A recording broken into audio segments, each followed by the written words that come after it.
Tous les 2 ans, le musée de l'école d'hier Louis Maillot à l'Échelle accueille une épreuve que les moins de 20 ans et même les moins de 40 ans ne peuvent pas connaître, le fameux certificat d'études de nos parents et grands-parents.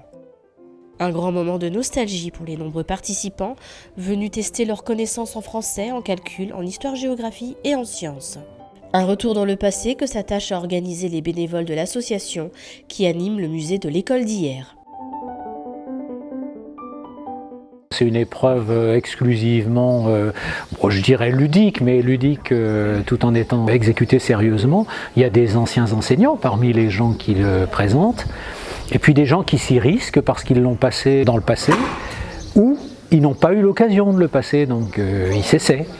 Calculer l'aire d'un trapèze ou un temps de parcours à pied pour aller à l'école, raconter ses vacances ou encore savoir placer les affluents de la Seine. Ce moment privilégié permet de se replonger dans cette épreuve reine qui marquait la fin d'une scolarité pour nombre d'enfants il y a 50 ans.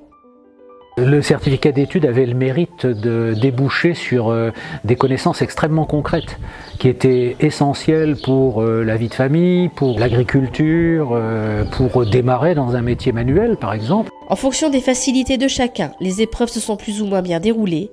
Un bel exercice en tout cas pour toutes ces personnes qui ont retrouvé leur âme d'écolier le temps d'une matinée. Tout ce qui est mathématiques, ça va très bien. La dictée, c'est très bien. Les questions sur la dictée, c'est plus compliqué, mais non, c'est très agréable. Ça me fait plaisir de retrouver des petites épreuves de culture générale, d'amusement intellectuel. Quelque part, il y a un moment de magie. Et puis, dans le fait de faire une rédaction, on retrouve son âme d'enfant. Et ça, j'adore. Je reste un petit peu sur ma faim, parce que j'aurais aimé encore plus de temps pour la rédaction, parce que j'avais des tas de choses à dire.